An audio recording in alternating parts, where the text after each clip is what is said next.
happy deadline eve. It's your late tackle with me, Mark, and my friend Andy North. Good evening, Andy. How you doing?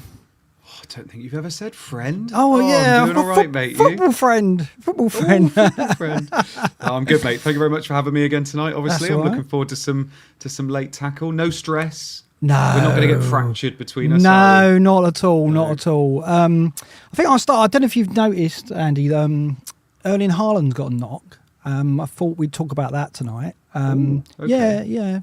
Yeah. Just not a major talking point, but okay. So we're gonna talk about that. Did you see last night the moment I said to Az, "No, it's not a fracture. It was like I'd killed a puppy or something. It was awful." Did you see his face?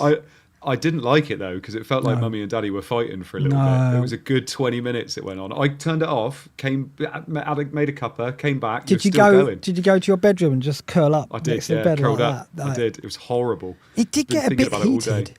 I was surprised. I don't think Az and I had got that heated for quite a while. Not on stream anyway. All about a blonde show as well. It was always going to happen. Oh yeah, of course. It was always going to be like that. So it was a bit of a surprise to me that Az had sold him without having the full facts, so to speak. Did that surprise you? A little bit. I think he did it for a reason, but I was still quite surprised. I feel like there was maybe some other ways he could have gone, like to kind of solve it, if that makes sense. Because you just look this week, if the fixture wasn't so juicy this week, I could kind of understand. But with Crystal Palace at home, if he does play, oh God. Well, I want to talk about what you think about that situation. Obviously, that's going to dominate tonight's proceedings. Just say hello to the chat to people who are in. Greg Foster's always. Hello, Greg. M. Darrell, one of our members, of course. Craig Smith. FPL Bot is in. Good to see the bots doing their thing. Who else have we got? James Elstone, David Staniforth, Selby, Jack Reynolds, Adrian Brettigram. Who else? Craig Smith, have we said? FBL Crusader, Fraser Gray. Thank you for joining us on this Thursday evening. It is earlier than expected, Andy, because Nottingham Forest have a little 90-minute affair with Spurs tomorrow night, which I'm not going to. I can't make this one because I can't really get another stay over in Nottingham past my partner, so I couldn't swing this one, I'm afraid. So fair enough. I'll be watching on the telly. I'm doing a podcast after the Forest game. She doesn't know that yet. Nice. That'll be my third podcast in a row. She said tonight, "Why are you streaming tonight? You did the podcast last night." And I was like, I just ignored that. That's the best thing to do. Don't answer. Just go. Yeah, that's right. And then she won't understand what I said, and it just goes past. And I said, "I'll go to the car and get you some chocolate." That normally does the trick. Oh, so, nice. Yeah, did that. Gentlemen. Yeah. Exactly. So, yes, streaming tonight, streaming tomorrow night. Tonight, though, it's all about FBL. And I guess we've got to go back to the case in hand, which is Haaland. Did you see the detective work done today? I did indeed. Goodness me. It was amazing as well when it was just obviously the picture of him on Instagram and somebody then... it was something on the blinds behind, wasn't it? And they worked out he was in an airport. I thought it was amazing. Yeah, that's great brilliant stuff. So he's flying back at the moment, isn't he? We're led to believe. Quite a few people on Twitter doing some investigative work. I saw the post from Mate, but there could have been others as well, other than Dan. But what I gather from that he's been in Marbella. Is that right? Is that? It looks like it. Yeah, sounds like it. What do you make of that? What do you make of him going to Marbella first of all? I mean, the biggest thing it says to me is that obviously it was supposed to be Thursday he was coming back to be assessed. He's obviously not back yet, or maybe he's back now, but it's obviously late assessment. That means if he is going to try and play, he's got 1 day of training and then he's going to play. I don't know. More and more it's just obviously looking to me like, why would they do it? Why would they risk playing him? So it's... Yeah, I think for me, it probably Az loved seeing it. Az probably looked at that and then, yes, thank goodness. Do you see it that way? Do you see that as confirmation that he won't play? Not confirmation, but I see it more as a, why is he not already there? Like, why was he in? Is there any reason why he was there? Did they train today? Do you know? I don't know. Okay. No, was it day off or so? I can't remember now. I mean, like if they're not training today, they're training tomorrow. So therefore, he hasn't missed training, has he, by not arriving today? I presume they haven't trained today. I mean, I don't know. Maybe they have. Maybe they're not training Friday. Maybe they train. Yeah, you'd think they train today and then do the pre-match briefing tomorrow, wouldn't you? You'd think they would train today. But I haven't seen any images of City releasing any images of training today yet, true. which they sometimes do. No, I don't know how to take the whole affair. Has been utterly bizarre. What I don't understand. Well, there's a few things I don't understand. I said last night I don't understand what Pep said and what the website said. Where do you stand on that, by the way? Where do you stand on do football managers? I listened to this. Right, come on, I want your opinion. Do football managers are they aware of what goes out on their club's website, and do they care? I think so. Yeah, that's fine. I don't think all of them are, but I think someone like Pep is, because obviously Pep reminds me of someone like Fergie in terms of they want to control everything that goes out of that club, and I'd be absolutely shocked if he's not aware of what goes out, or he even just runs his eye by it, if that makes sense. So I'd be very, very surprised, and I don't think he'd be wanting to let anything out like that, if that makes sense. We have got a mutual friend in high places who used to do this kind of role, and whose partner still does this kind of role, and I did message them to say, set an argument for me. What do Premier League managers know about what goes out from their media teams via their press office and stuff? And I'm not going to give anything away, they confirmed to me that City have a hell of a media team, and he has a lot of people in place. And in their opinion, yes, he would be aware of what went out, and maybe even there was, some involvement he had some involvement in what went out, right? So I agree with that. I think that he knew that story had gone out and it said what it said. The question is, what's it trying to do? I don't know. I just don't get it. Especially Crystal Palace at home. It's not really one where you think mind games. I'm going to try and outsmart Roy Hodgson at the Etihad. I don't really see that. But it's more like maybe he's trying to protect Haaland a little bit. That's the thing that I'm trying to think is happening. And why would he be doing that? There's no smoke without fire, is there? And I think there is something that's going on in terms of he's obviously had some kind of a knock, and that's where it's coming from. But it's how long term is this knock? And even if he does have a knock, what do you do with him then as well? I think that's what we're going to talk about tonight, I'm assuming. Yeah, I think the Saudi thing might have something to do with it as well, because obviously there's a lot of money tied up in that. It's an exhibition match effectively, isn't it? And maybe there's something there. I'm still not convinced that there is an injury and it's not just a rest, and he's just taking him out of these last two games for that reason, with the Saudi thing in mind. I don't know. We'll have to see. We're going to know more though, because the account that the account that broke the news that he was out after deadline has promised us news tomorrow, so we will get that from them. What do you make of that whole thing? Distasteful? Leave a bit of sour taste, really? Not distasteful. I'm going to get in trouble here, aren't I? No, go on, go for it. But I think maybe intentionally sharing the news after deadline, when they maybe had the news before deadline. Don't get me wrong, they have the right to share that news whenever they want to. But doing it to kind of go, well, there you go, I kept the news for a little bit longer than I maybe should have done or could have done, I don't know, that's feels like we've been played a little bit, if that makes sense. I think it's hard for him, though, because he knew that would be major news. And do you want to be in the centre of that? I don't know. FPL Freddie saying, could Pep be just giving him a rest before Christmas? Yeah, I think that could be it as well. I don't know. I mean, there's pictures of him today in an ice bath, weren't there? So that would indicate there is an injury. What I don't understand is why would they let him go to Marbella out of sight, out of medical attention, if there was an injury? I don't know. I looked it up and it's 2 to 3 weeks, isn't it? Rest is what they give. So I think still he won't play. I think Az is going to be fine. So I want to ask you, what's your thoughts at the moment? What are you doing? So I want Solanke, and I wanted Solanke before I even knew about Haaland. Right. And to do it, I needed a hit, which actually has worked out quite well because I've only got 2 defenders. So I'm going to be taking a hit for a defender anyway. I was going to say, before the show, I was thinking, I wonder what we're going to talk about. But and then I looked at your team and thought, well, basically, in Andy's team there, he's basically captured every dilemma in one single team, because you've got so many flags. There's so many talking points just off your team. Thank you. At that point, I know, exactly, it's very useful. So I'm going to bring your team up just to highlight that. Terrible formatting. Let me just get that right straight away. Shows how much care and attention. No. Oh, there's the rest of the flags. Keep the flags off the screen at all times. A lot of flags. So, Andy, what are you doing with this shower? Oh, yeah, it's not good, is it? So, basically, Mitchell will be getting downgraded because he's the only defender I can downgrade to a playing defender that I want.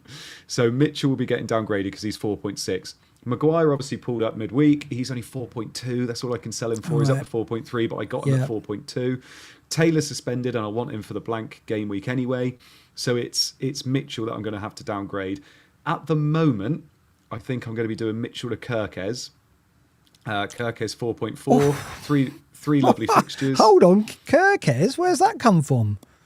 Well, quite fancy it, to be perfectly honest. I'm just going all in on Bournemouth now. Just going to see if he turns up in this. No, he doesn't turn up in the top 30 defenders. I don't think he turns up in the season either. So why Kirkes and not another Bournemouth defender? Why not Senesi?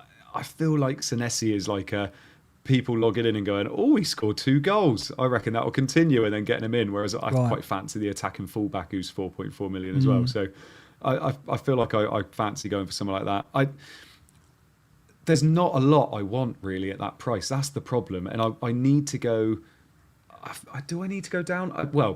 I need to go down if I want to do Archer to Watkins next week. If Haaland is free. No. If Haaland is free to play this week.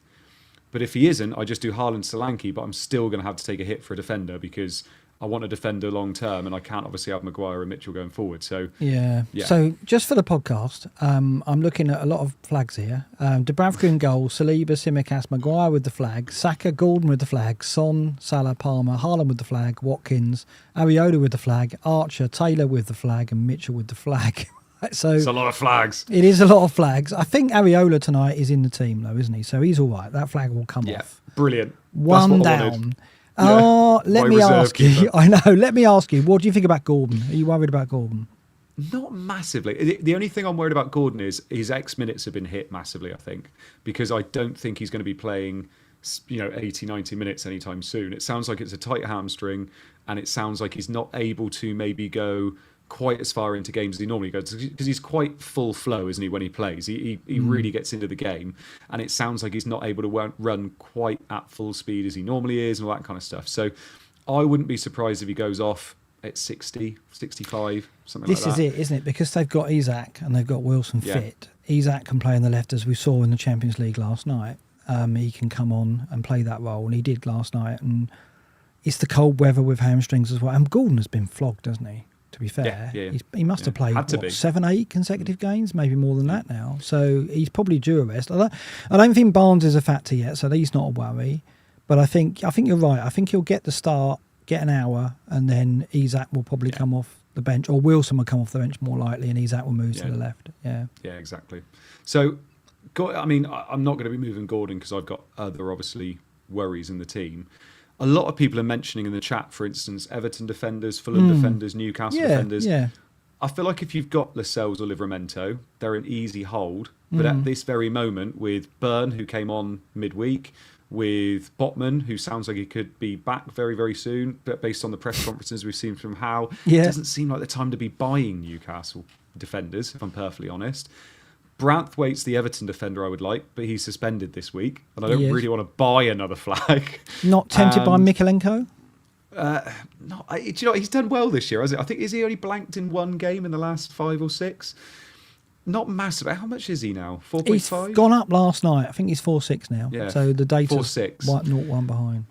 So I've been looking at it, and I just feel like I fancy a bit of a spicy one and going for someone like Kirkes. The other way I was looking is obviously going for a Chelsea defender. Yeah. So going for someone like Colwill. But I've got no idea whether they're going to be playing each week. Like it just feels like a bit of a gamble again. Defenders are so hard to buy. The other thing is obviously if I do lose Haaland, spending that money and going a bit higher and going on someone like Porro. I was going to ask you, right? So if you lose Haaland, is the plan to get him back for 19 straight away? No, right. So let me just bring the ticker up. What are you 20? What are you thinking of doing? Okay. So it's Haaland out for Watkins because you need Watkins for 18, right? So no, I've got Watkins. Oh, I've got Watkins. So it'd be for Solanke. For Solanke. Okay. Yeah. You're not getting Haaland back for Everton, so you will go into game week 19 with Solanke and Watkins. Solanke at home to Fulham, Watkins at home to Sheffield United. away at Manchester United. Yeah. You're not worried about. I mean, City at Everton. I think we saw last night. If you look at the team data defence, Everton were the 4th best defence in the last 6 game weeks. Over the season, they're the 3rd best defence. 1.14 XG conceded non-penalty per 90. So I guess you're looking at that and thinking that's not going to be a rout, even if he's back and fit and in that team. Is that the basis of your thinking? Yeah, that, and also. And people are going to hate it, but there's no guarantees back for Everton. Like, if he is actually got a knock and they are resting, he could not play in that game. And obviously, I've then not got him, and I feel like I'm doing okay. My biggest thing is, when I get to 20, if I have used those funds and I have gone to someone like Porro, who I think is a good move, I would then have to move 1 week early selling Salah. So I would sell Salah in 20 to then fund Haaland going back up. If that makes sense. Yeah, I mean, Greg's on the Pedro Porro bandwagon. I like him as well. Mikalenko's got a flag, so you don't want to buy him in. You don't want another flag in. So both Branfrey and Mikalenko will get you a flag. That's what I mean. The options are really limited at the moment. Yeah. And I looked at Villa. I looked at Pau Torres. Yeah, do you not like him? Shout. Do you not like him? He's too much, 4.7, so he's going up. You go Conser, 4.5 though. Well, yeah, Conser was is he 4.5? I thought he was 4. Yeah, no, he's 4.5. 4.5. So Conser is somebody I've looked at as well. Obviously, Diego Carlos I looked at, but people are worried with Cash maybe coming back into the side that Carlos will drop out. Yeah. So there's an awful lot there where I'm like, there's a lot of players that if I had them in my team, I'd be quite happy, but I don't want to invest in those players now. Kirkes is nice for 3 weeks, Luton, Forest, Fulham, but then it's Spurs and Liverpool, and it then isn't that nice after that. And it's not like he's ridiculously cheap that I can then just bench him. So it's a move that I quite like for the next 3 weeks. But I'm looking at my defenders, and like I've got Saliba and Simicast. Taylor I'm not going to be wanting to play every week. Maguire I'm not going to be wanting to play every week. And then after 3 weeks, I'm not going to be wanting to play Kirkes every week. And I need those transfers for moving Salah and Son out. So it feels like I need to go with a player that is going to play the majority of games for me moving forward, which is why I thought Villa defenders might be a better way of going, because I trust Villa a lot more, and because their fixtures are quite nice moving forward. They've got some really nice home fixtures.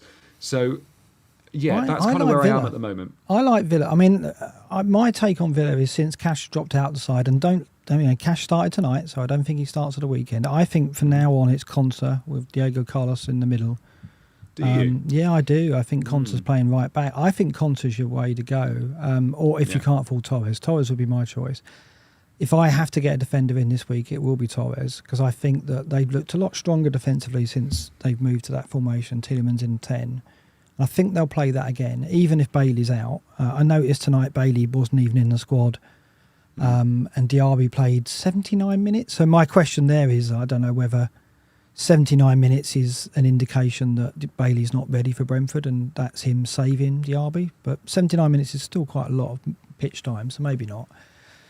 So I might be forced into a transfer depending on what news we get on Bailey. And if I am, I probably will go Aït-Nouri to Torres, I think. Because getting a Villa defender for 18 at home to Sheffield United looks good. And 20. Yeah, and it's not bad. And 20, of course. And to be honest, I look at United and Everton away, and I think that, Torres has got a little bit of attacking promise as well, hasn't he? That's what's attractive about him. So I like a Villa defender. Yeah. Yeah, and I think they're the team. If I'm looking forward at the fixtures, I'm looking at, like you said, Man United away, they could get a clean there. Everton away, they could. Newcastle at home, they could. I'm looking at each game and thinking they could get results in those games. Whereas obviously if I go for Kirkes, next 3 weeks are lovely, and then after that I'm looking and thinking I'm not sure when they're going to be getting the next clean sheet. But obviously he's got the attacking potential there as well. Yes. What do you make? If I had that extra bit of money, I mean, this is where it comes to, if I lose Haaland, do I go for someone like a Porro? But then I'm genuinely looking at Porro and just looking at the fixtures and thinking, again, I'm not sure where clean sheets are coming from for Spurs, apart from what they got. Everton at home. It's not about them, though, is it? It's not about them with Porro. It isn't. But we used to say that about Trent or whatever, didn't we? Like, obviously Trent was amazing because he got the attacker returns and he got the clean sheets. Yes, Porro's got, and it is ridiculous how far forward he's getting. But I'm just looking and thinking, I don't know. I keep looking at these defenders and just looking at them and thinking every week I'm just not happy sometimes with what I'm looking at. But if I go Porro, that guarantees me I need to sell Salah in 20 to get Haaland. Right. I mean, Porro, four assists in 5. I think one of the things Ad says the other night, when a player gets 4 assists in 5, no matter what they are, you've got to look at them. And I think he's right. I think it's not about the clean sheets for Spurs. I don't think any of them are coming. I don't think they'll get one tomorrow night even. But Porro, like you say, so far forward. A double-figure haul, which he hasn't returned in recent weeks yet, looks to be on the cards, doesn't it, at some point? Every week I don't own Porro, I'm thinking, well, got away with that. That's my concern. I like the move, but you would have to sell Salah in 20 to do that, to get Haaland back in 20. To get Porro. Yeah, exactly. And I mean, Liverpool at home to Newcastle, it's not the best fixture. It's not like one where I'm thinking, God, I can't lose Salah for this fixture. And obviously Haaland's got Sheffield United at home. This is if Haaland's, by then I would assume he is back because he only needs a couple of weeks rest if it is a stress on his bone. But I think that's the way I would go if I got Porro. So it's either sell Haaland, keep the funds and get someone like Konsa or someone like Kirkes, or keep Haaland, sell Haaland, distribute the funds, distribute the funds, and then get someone like Porro. Yeah, he's the player I most fear at the moment, Porro, as in not having. Are you terrified of him? Not. I wouldn't. I mean, like that. Saying you're terrified of any player is probably ridiculous. That's weird. It's the language of a madman, isn't it? It's the kind of thing. It's like the act of someone who would play a chip and not know it. That kind of person. Yeah. They don't exist. Those people. No, I don't think so. No.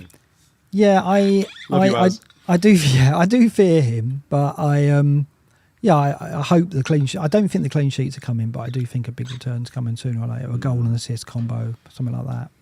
I guess in the Spurs side, without clean sheets, he's not going to pick bonus points up. So I think he's had a run of 5 points, hasn't he? Like he's got 3 lots of 5 points in the last 4 or 5 game weeks. So it's not been hauls, but every time I've seen him, I've got away with it, and that's my concern. I don't think he'll do it tomorrow night though. Hopefully not.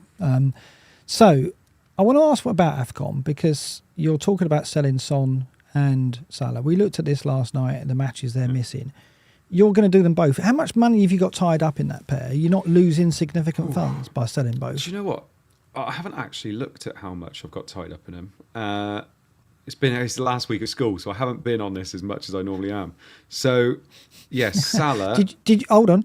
Did you get any presents? Did you get any bottles? Not yet. Last day tomorrow. Okay. So what kind of stuff do you expect as a teacher? Because we've been buying gifts. We've been buying Prosecco, and I was like, that's a bit posh. Would you like that? Would you like a bottle of Prosecco? Not that I'm offering it, but as a teacher, you do. So what are you expecting? Quality Street, roses, that kind of stuff? Loads of chocolate, loads of personalised pens and pencils and mugs. Really? Is that what you get? Yeah, I got a pencil. I got a with Mr. Mode written on it, or bamboo pencil with Mr. North written on it today. Did you really? I usually get beer and ciders and stuff like that as well. But there was one time where I got a plastic bag with some white lightning in it. That was quite nice. Headmaster, was it? Yeah, you'd think so, wouldn't you? So I've had quite a few different bits. But yeah. Okay. So Salah is 13.2 and my selling price is 12.8. So only obviously 0.2. That's not great. Yeah. And Son is currently 9.6 and I'm 9.4. So you're losing 0.3 by selling both. So I think in that situation I probably would sell both because they'll probably drop in price to get that back. My situation's tougher because I only lose 0.2 on Son, which I can take, but I'd lose something like 0.3, 0.4 on Salah. So selling both is like a 0.5, 0.6 swing.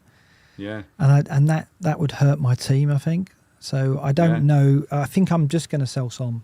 What do you make of the Son playing out left situation? We didn't talk about that last night, so I wanted to touch on that. I think it's fine. I thought he looked great. I thought he looked really good. It wasn't like Son at the beginning of the season where he was hugging the touchline. So he was, cutting in an awful lot, even with Richarlison there. I think it's absolutely fine. I think he played really, really well at the weekend playing on the left. So I don't think it worries me. And obviously we know for certain now that he's on penalties as well. And he came out and said, I'm practicing these all the time. So I don't think it's an issue personally. I think he's fine out left. Okay, yeah, I thought he played well. I like you say, I don't think he was hugging the touchline. Like you say, he was getting close to Richarlison. He set up both the goals, of course, or two of the goals. I think that yard of pace is there again. My concern earlier in the season when he was playing, he didn't look like he was going to be able to beat a man, but he certainly does now look like that is in his locker again. Don't know what's happened. Maybe the injury's cleared up or whatever. So yeah, I'm not. That does make me, though, of the two, go towards Son again because he's playing out left, and obviously Salah's a machine and the money tied up in Salah. So I think I'll probably just sell Son and not spread the funds. Are you going to just go crazy and just spread it all around, or are you going to be cautious and think, I'm going to want these two back? Oh, I'll be cautious, yeah. Right. I won't be spreading the funds. I think I want to trickle a little bit into my defence because my defence is so shot at the moment. I did notice. Yeah, exactly. But I think I want to try and keep to those price points in midfield so I can move back to them when I need to, because we've seen how ridiculous they are already this season, and I don't think I'm going to be wanting to wait too long before I bring them both back in again. I am very, very surprised at how many people are reluctant to sell these assets, though, even if they don't have those many funds tied up in them, because there's an awful lot of people saying, no, 100% got to hold Haaland. There's no point selling Haaland, and no, definitely hold Salah through it, definitely. And I'm thinking it just seems like a wasted opportunity to me at times. I know the idea of you want to be able to keep those players and not waste your transfers and things like that, but surely we do have other players we can go to that are going to get points while they're gone. Like, I don't know. It seems like a bit of a missed opportunity in some respects. Yeah, I agree. I don't want to spread the funds, but I certainly would ideally want to replace them both if I could. Yeah. But I'm probably going to... One of the reasons why I went Solanke this week from Obama was to give myself a bit more depth in the squad so I could then get to the Afcon situation and think, well, I don't have to sell both to have a good 11. I can probably get a decent 11 out by just selling one. That's the aim. But that depends on whether Bailey stays fit. Because that's a big if maybe, right? Because he's been injury prone before. Yeah, as for replacements, Nigel the Crab giving us a usual super chat. Thank you, Nigel, throwing us more money as usual.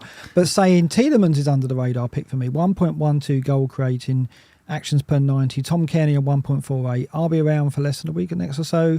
Merry Christmas, Andy and Mark, as and Luke. Thank you very much, Nigel. Tielemans, did you even consider him at the moment? I mean, he looks fantastic now. He's back in that 10 role. Yeah, he has looked good. I think we have this chat every week. I struggle to fit people into midfield at the moment because I've obviously got Saka, Salah, Son and all that lot at the moment.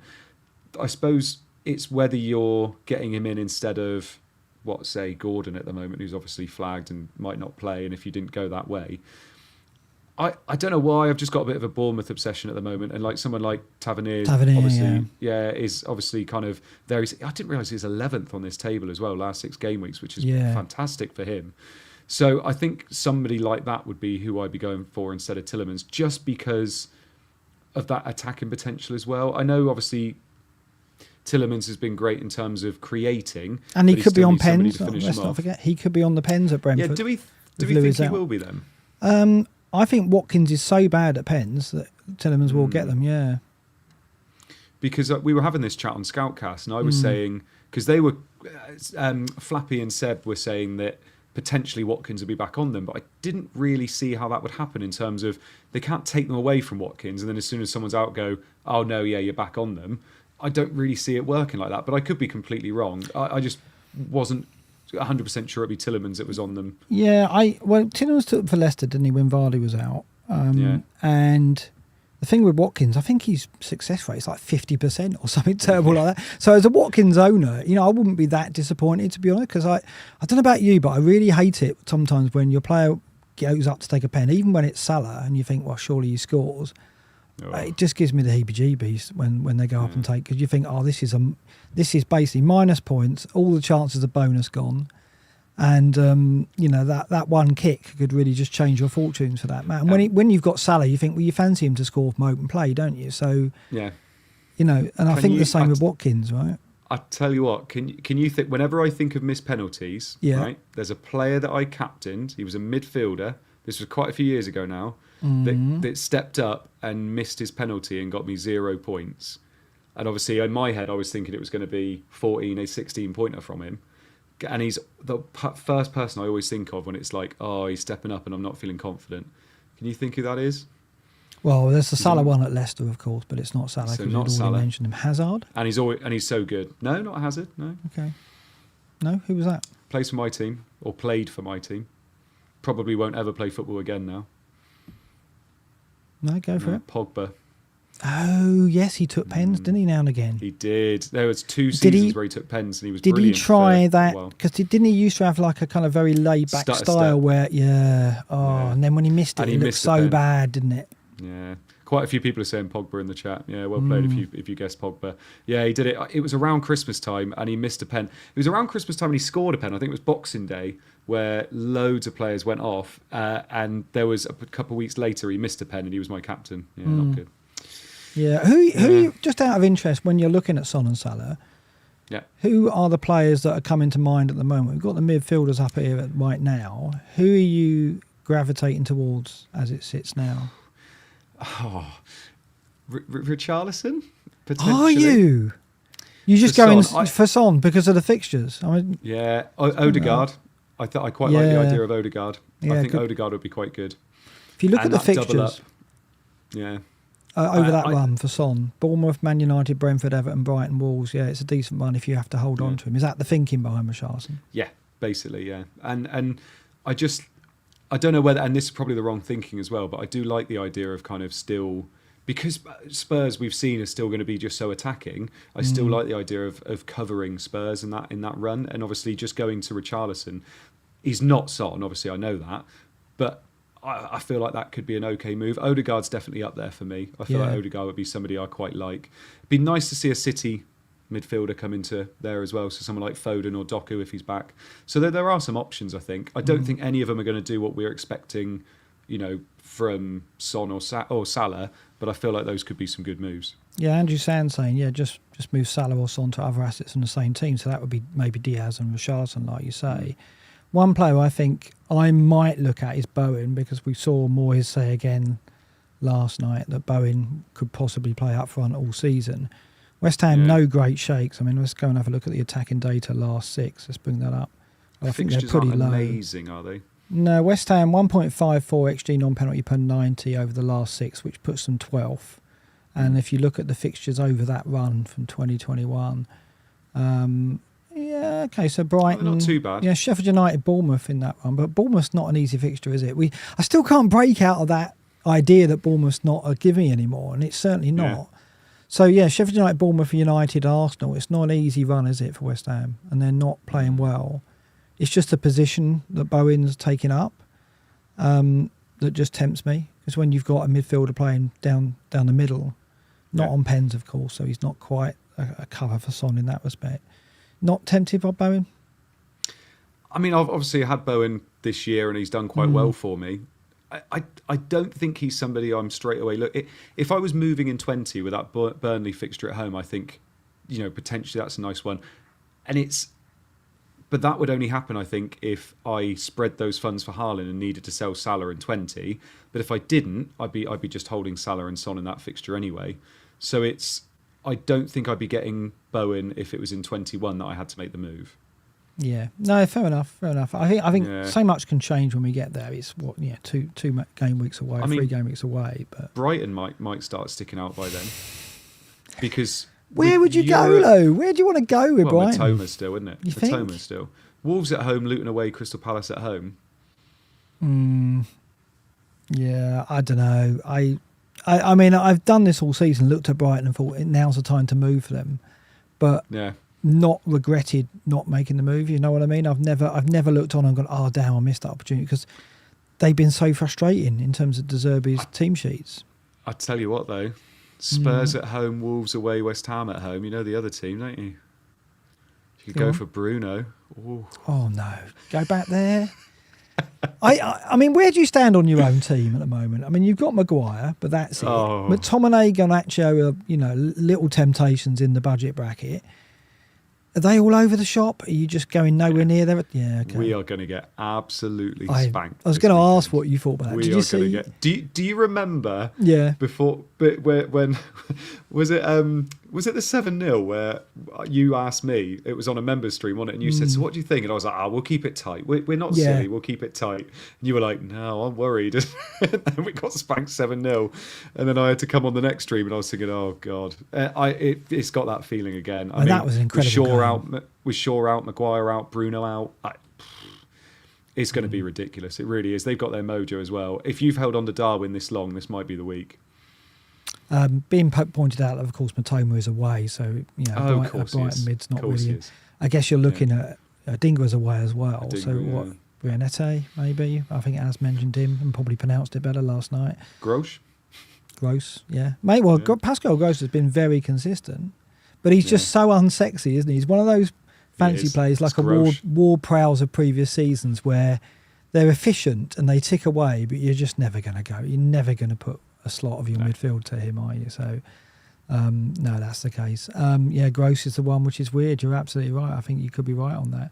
Yeah, KDB could be coming back. Maybe he's going to be a factor, but I don't know. I'd like to think he could arrive in time to replace Son or Salah, but I just don't see it. He is going to be eased back in, I think. So Bjorn Patterson also raising the KDB option. I don't think we'll be fortunate enough to get a fit KDB back in time. We might get a half-fit KDB back in time, but you know, I just don't see. I don't see taking a risk on him is the way to go. All right, let's take some questions. Let's go to chat and have a look around and see what there is there. Fire your questions in now. We'll take a couple. Maddison, if he makes 21. Yeah, I don't know what the prognosis on Maddison's return is. It's gone a bit quiet on him, hasn't it? And I wonder whether that Ange has got that up his sleeve for when Son is away, but. I mean, I'd be tempted again. Stay with Spurs and go Maddison if you don't want to go Richarlison, right?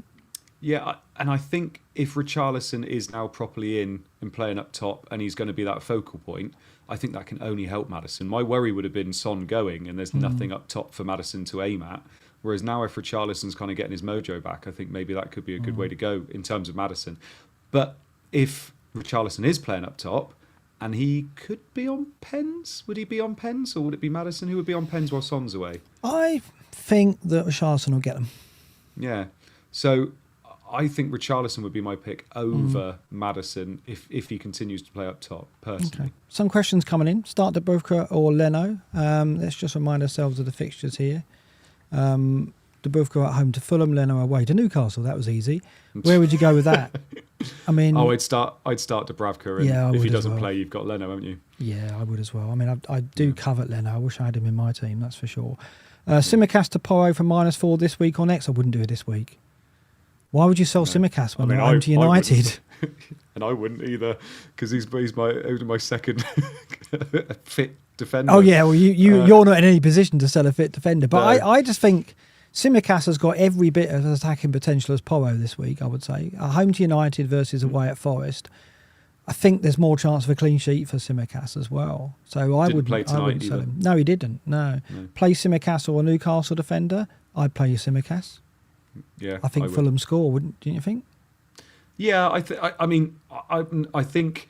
Simicast has way more attacking potential than any Newcastle defender, and Fulham are in great form at the moment, aren't they, in terms of attacking? So I don't think it's a guarantee that Fulham score, but I think they're more likely to. I feel like Simicast has got more upside than any Newcastle defender. Yeah. FPL Zaha asks, who is the best replacement for Haaland? So let's have your tier rankings. Yeah, you go first. What do you think? What's the running order of replacements? If you don't have Watkins, I think you need to get Watkins because of 18. I feel like he's got to be up there. I feel like I would put Solanke next, and then I'd put Alvarez. I agree. I think because of Alvarez's blank, I would struggle to pick him over Watkins and Solanke at the moment, personally. Yeah, I totally agree. I think that at the moment, Solanke is... I mean, I did a compare to Watkins over the last 6, and he's been stronger. We looked at the forwards data last night, if you missed it, and he has been stronger than Watkins over the last 6. Bournemouth have been the best attacking side over the last 6 in the Premier League, which is just incredible. I couldn't believe that data when we saw that. And I just think everything's going Solanke's way at the moment. So I think you're right. I think Watkins because you need him for 18. But if I was going just on this week, if you're going to get Watkins next week, I would go Solanke this week and then get Watkins next week, which is what I've chosen to do. Yeah. Mainly because I could go to Solanke from Obama for free. and I had to take my time about the Haaland decision. But I actually do think this week, with Solanke at home to Luton and Watkins at Brentford, Solanke's the better pick. But you want Watkins for 18. I totally agree with you. Then I think it's Alvarez, and then you're looking at, going into Jimenez and Kuna maybe, aren't you? Basically. Yeah. And I should say as well, shout out to my mate James, who I mentioned on this stream 4 weeks ago, whenever it was that Bournemouth beat Newcastle, and he was the one that said Bournemouth look like they're turning that corner now. That all of a sudden they're working, and they've got the Areola tactics in their heads now, and it's looked like that. And all of a sudden we're all looking at getting, one or two Bournemouth in. I took Az up on this last night. I said we were cowards as well, basically, because we spoke about them 3 weeks ago, and I was talking about Solanke, and we both. He was very anti Solanke. I was less so, but neither of us had the kahunas to go in and get Solanke or back Bournemouth in any shape or form, and we've missed the boat a bit. I don't think we missed it totally. I think you can get on Solanke now and you'll get points and it's a good buy. But I do regret not seeing those indicators that the Areola system and tactics were settling in, because it's clear that it has. They've been outstanding. We got a question here. Start Wood or Semenyo? Semenyo easy. I mean, I think if you've got him as your 4-5 striker, you start him almost every week at the moment if you can, because I think he's been pivotal to Bournemouth's resurgence. I think he's a key player for them. I have Luis Diaz. This is from Rizzo. Should I hold until I have to sell Salah? I think I would. I think this is the same for Darwin, right? I've got Darwin, and I'm thinking I'm probably going to take him all the way through now, through Afcon, because I do think that having an Arsenal attacker when Salah's away, a Liverpool attacker when Salah's away, is good. Like I think we saw earlier people recommending going to those teams to replace Salah and Son. And although they're a big loss and Salah's a big creative force in that Liverpool side, I still back Liverpool to score goals. I still say Diaz and Darwin should do okay. You agree with that? I'd say so. Yeah, no, I agree. I like Diaz as a pick, especially with Jota out at the moment as well. I think Diaz is a really good pick. And like you said, when you get to game week 20, 21, and people are selling Salah and you've already got Diaz, I think that's quite nice. And Greg's saying tonight, Liverpool fully rested bar Gakpo. I mean, that was a surprise. Yeah. I thought Gakpo did really well at Palace when he came on, and I was worried that Darwin wouldn't get the start against United. So I'm delighted that it looks as though he is going to get a run at that. I say a Man United back four, but it's not really a Man United back four as we know it. What are you expecting out of the United lineup in defence? I don't even want to think about it. Go on. I want to hear you say it. Well, Varane's got to play. It's going to be Wan-Bissaka. Yeah. Wan-Bissaka right back, Dalot left back most probably. I doubt he plays Reguilon. And then it will be Varane and Amrabat at the back. I'm trying to think who's going to play at the back now. Reguilon? Well, because Maguire, it can't be Maguire. Oh, well, no, someone's got to play centre back with Varane, and obviously Maguire. It would be Johnny Evans. It'd be Johnny Evans. Sorry, so it'd be Johnny Evans. Sorry, I was forgetting about our 36-year-old. Yeah, I mean, nothing to fear there with Johnny Evans up against Darwin. So it'd be Evans and Varane with Wan-Bissaka and Dalot. I would have thought, which just screams clean sheet. Well, what it does scream is an XG for Darwin of around 2 or 3, but he'll probably get an assist out of it. That's about it. I was going to ask you this. So what are you going to do if Liverpool win 7-0 again and Darwin blanks? Oh, well, I don't think that's totally out of the question, do you? I mean, I don't think they win 7-0. I think they can win heavily and he blanks, definitely. But the last time we streamed, was that I'm moving Watkins to Darwin? Yeah. I think it probably was game week 14 or 15. Yeah, that went well, didn't it? It didn't work out, did it? That did not go well. No, it wasn't disastrous. I mean, there was like 7 points in it basically, and it was the Bournemouth game that did the damage. He did blank in the Arsenal City games, and Darwin outscored him over those two. I just didn't know for sure whether Watkins would turn up for Bournemouth. Not only did he turn up, he got an assist and a goal. I know. Unbelievable. I mean, that's FPL, though, isn't it? That's the way it goes. Yeah, 100%. Yeah, it'd be boring if that kind of stuff didn't happen. There's a lot of Semenyo owners in the chat, which I'm very jealous of. Sell Semenyo for Solanke. If you have to. I mean, Solanke's an upgrade. There's no question. On pens and the data's amazing and the fixtures are good and the team form is excellent. So I think I would do that. Although if you can keep Semenyo, then all good. Be a nice double up, wouldn't it? Yeah, absolutely. Okay, let's see what else is there to round things off. McAllister has an injury. He does have an injury, so it might be that Darwin gets the pens while Salah's away. Because he could, because he takes them. He's got a good record. I can't see him being very composed with penalties. This is what I was saying, right? When we talked about it's nerve-wracking when a player goes up to take a pen that you own. It's going to smash it. I said last night, knowing Darwin, he'll take a 30-yard run up and smash it in off, try and smash it off the bar. He's not going to do an even Tony, is he? He's not going to stroke it in like an Mbumo Tony pen. Does Szoboszlai take him? Did he used to take him at all? I'm trying to think of players that would take it. He might do, but I think his record, Darwin, is really good. Oh. But he's only taken one that I know for Liverpool, and that was pre-season. If I owned Darwin and he was stepping up for a pen, I couldn't watch it. I would not be able to watch it. No, I don't. I'm not looking forward to that prospect at all. It would be lovely if Trent took them. Absolutely right. Let's look at my team before we close for the night, just to see what you think I should do. So for the podcast, Dubravka, Lascelles, Simicast, Gabriel, Saka, Son, Palmer, Salah, captain at the moment, of course, Bailey, Darwin, Solanke, Aït-Nouri and Haaland on the bench. I saw someone in the chat say Aït-Nouri's fit. I don't think we've had that confirmed yet by any official source, because the flag will be off, presumably. Expecting the Wolves presser tomorrow. I hope he is fit, and if he is fit, I'd be tempted to start him over Gabriel, because I don't think Gabriel necessarily gets the 90. And Brighton always do well there. I probably won't, but he's a decent one to have in reserve. If Bailey is injured, because he wasn't in the Villa squad tonight, I've got to take a hit to ensure I get 11, presuming Haaland's out. I would probably be in defence that I do it, and it would probably be Aït-Nouri that would go to a Villa defender. Is that what you would do, or would you just swap Bailey out because I've probably made the wrong move there and shouldn't keep Bailey? What do you think? Yeah, I'd probably just take Bailey out personally. Would you? I think Wolves fixtures, because I got they're not bad, are they? They're not amazing, I wouldn't say.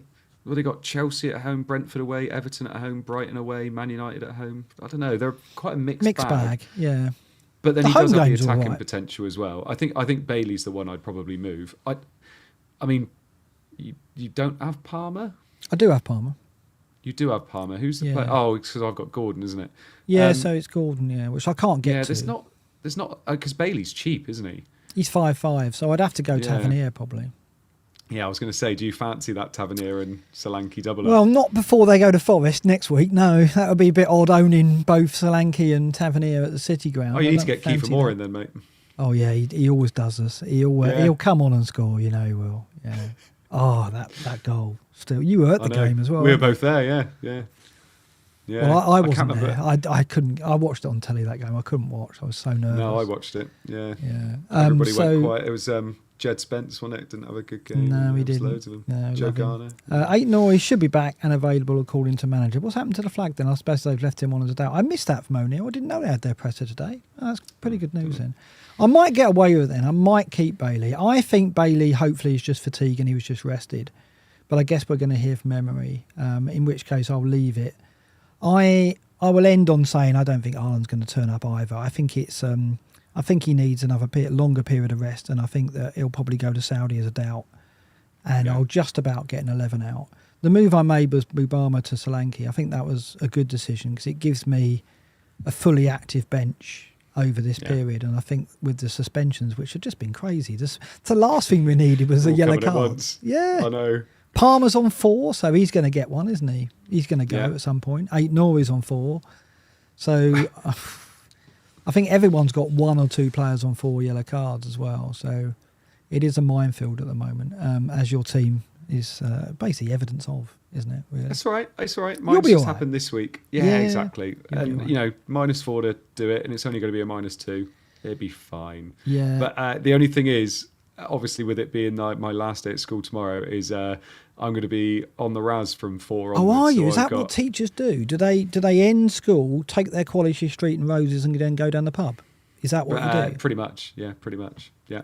So I've got from about 4 onwards, and obviously the deadline's at 6:30. And at some point, we're hoping we might get some information on Haaland. So I'm waiting till tomorrow. So if Solanke goes up, selling Haaland's the only way I'm going to be just hitting refresh and waiting for Andy Martin's put a lot on the line this week with his nailed his colours to the mast, hasn't he? With that, he's going to be unbearable if Haaland is available. So it'd be bittersweet. It'd be like, oh God, I've got to put up with Andy Martin's tweets and gratification, but at least Haaland starts. But I don't think the case. I think he's going to be out. Greg Foss, just the last one. Oh, my camera's gone. Greg Foss, just the last one, saying Trippier to Porro, Mark, get it done. I don't think I want to sell Trippier. I think I need to hold on to him. Yeah. From game week 20 onwards, I think everybody's going to be on him. Yeah, no, that's the way. I think my camera has overheated, which probably is a sign that it's time to go. Yeah, nice. Thank you very much, Andy, for joining me. Thank you very much to the 1,000 people watching live. It's fantastic to get 1,000 you on a Thursday night. Thank you for your support. Hit the subscribe if you're new around here, and hit the like if you enjoyed the chatter that Andy and I have delivered tonight. We'll be back over the Christmas period. I haven't looked at when we'll be back, Andy, when we can fit another stream in. But we'll be doing more of this around Christmas, around the busy period. Good luck for the game week, and we'll see you on the other side. Good night from me. Good night from me. Cheers.